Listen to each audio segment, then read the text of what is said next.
Hello everyone, this is Crota giving you a shoutcast between Silver and Slush here on the Xel'Naga Caverns with a lot of weird doodads and weird templates. So, well, this does look a little bit interesting as the Zerg creep hiding the weird artifacts on this map here, but we have Slush spawning as the red Zerg player over here on the south side of the map. Meanwhile, we have Silver spawning over here on the north side of the map as the blue Terran. This was a BattleNet game, I believe, taken from the American or North America realm. So I'm really curious to see how the American players have been playing. I've been casting a lot of European and Asian play, and now coming back to my home turf and casting some American games. Hopefully this game will represent America well. Back over here, Slush taking a look, now training up an Overlord, and we see a very early barracks. So we're having a 10 racks followed by most likely what's going to be a this is a 9 racks. So 9 racks followed by some sort of supply depot in just a moment. No, now just continuing the train. Not throwing down that supply depot just quite yet, so I'm not 100% sure what exactly the tactic of Silver is. Silver now throwing down a supply depot here, does not have a refinery. This replay, I did not download this replay from SC307.com, but yeah, go ahead and Slush promoting this website. Yeah, go ahead and check out that website. Back over here, Slush now moving out with this Overlord, and you see that there is just this weird doodad and just artifacts on the map. Hopefully it doesn't get too distracting as that drone now moving out across the map will not be able to get into the base. So nicely done by Silver. Silver now getting a Marine over here will be able to start firing back, getting a very, very early orbital command.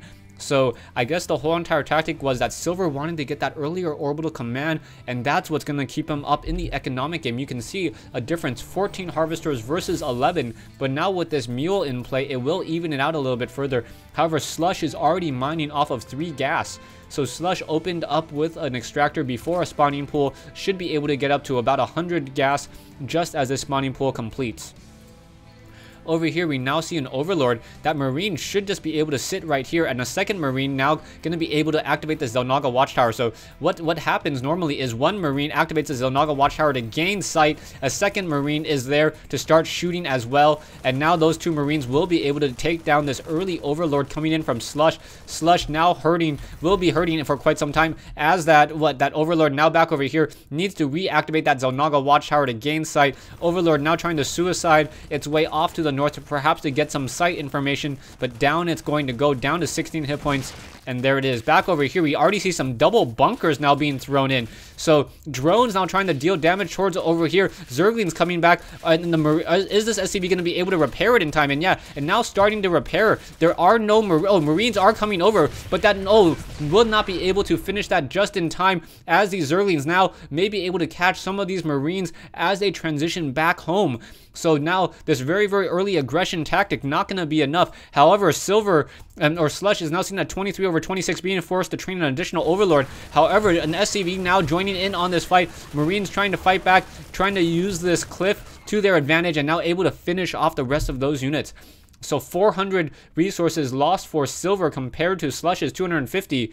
That one bunker getting taken down that early was just absolutely critical. That drone pulling off in order to get that extra additional damage from that Zergling was absolutely critical. Back over here, we now see some Hellions being trained up, and Silver going for a very fast command center as well. So this command center currently at 24/27, going for a faster command center in order to try to keep up in this economic game. We'll be able to get 1 Hellion, perhaps even 2 Hellions, to try to handle this very, very aggressive Zergling with that metabolic boost. These speedlings may be able to just try to run in. 1 Hellion gonna get caught in open field. That supply depot, oh, that Hellion's gonna have a very, very bad day. Gonna sit right there, and now with that Marine support, may be able to come back inside and perhaps try to regain that composure. So 1 Hellion sitting here will be able to protect this expansion. We do have some Zerglings activating this Xel'Naga Watchtower as an Overlord now coming in, flying through the north side, making sure that there is no expansion attempt.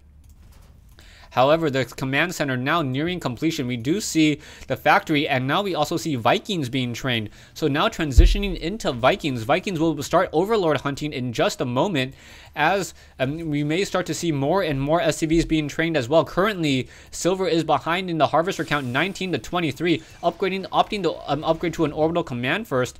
to get that additional energy. Back over here, we do see Marines now positioned throughout this base. The army of silver, a decent size, mainly because of these 3 Vikings and now 3 Hellions and now 1 Viking out on the move, looking for some Overlord blood. That these Overlords will get shot down very quickly. Only takes 8 rounds of attack, so 16 game seconds in order for a Viking to shoot down and take down one Overlord. I believe that turns out to be about 11 or 12 and a half seconds. This Viking, however, may not see this Overlord hiding over here, and now any Overlord that is hiding next to a Queen should be fairly well protected. However, why isn't this creep? Okay, the creep finally expanding over here. Now Viking now going to start shooting at these Overlords, trying to use that shoot and move attack ability. A second Queen now coming in as well. Queens have an anti-air attack range of 7.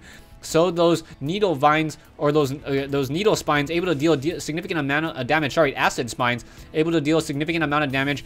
However, the Hydralisk den has already been trained, and we should be seeing 5 Hydralisks now being trained up as well. Zerglings now making their way over. Viking going to end up suiciding into this base. No, not going to suicide into this base as this Viking pulling back. Zerglings ready to get underneath that Viking just in case it tries to land. However, now 4 Hellions in one medevac going to be dropped off over here. So these Hellions do not have the Infernal Pre-Igniter research, but with 4 of them, they will be able to 1 round of attack and take down some units. We do see these units over here, and now those Hellions trying to get a couple quick drone kills. However, the Hydralisk on that creep moving much more quickly than they would off, and down goes another Hellion. So that Hellion being forced to pull back, and Silver not doing too well. We do have 1 Overlord that will get shot down by this Viking over here. So down goes this Overlord. We now have that medevac trying to pull back, now getting next to this, high ground. However, these 2 Hydralisks may be able to shoot down this medevac. Medevac down to 51 hit points, down to 40. Will it be able to escape? Movement speed of 2.75, just slightly faster. 1 Zergling and 1 Hydralisk able to take down this last Hellion over here. And now the army of silver significantly smaller. We do have a Viking now in ground mode in order to try to protect against these Zerglings and these Hydralisks over here. Marines now making their way over as well. A mule joining in on that fight, even though it doesn't have a particle cutter, or a fusion cutter, in order to deal even 5 damage as these Marines and Vikings continue to push out. More Marines need to come in and engage. Hydralisk now coming into position as well. Siege tank now in siege mode, and those Hydralisks are going to be able to start dealing that damage and taking down that 1 siege tank. That siege tank, however, able to get off 1 splash attack, dealing 50 damage towards that Hydralisk because this is patch 1.03. Back over here, Viking now on that ground mode.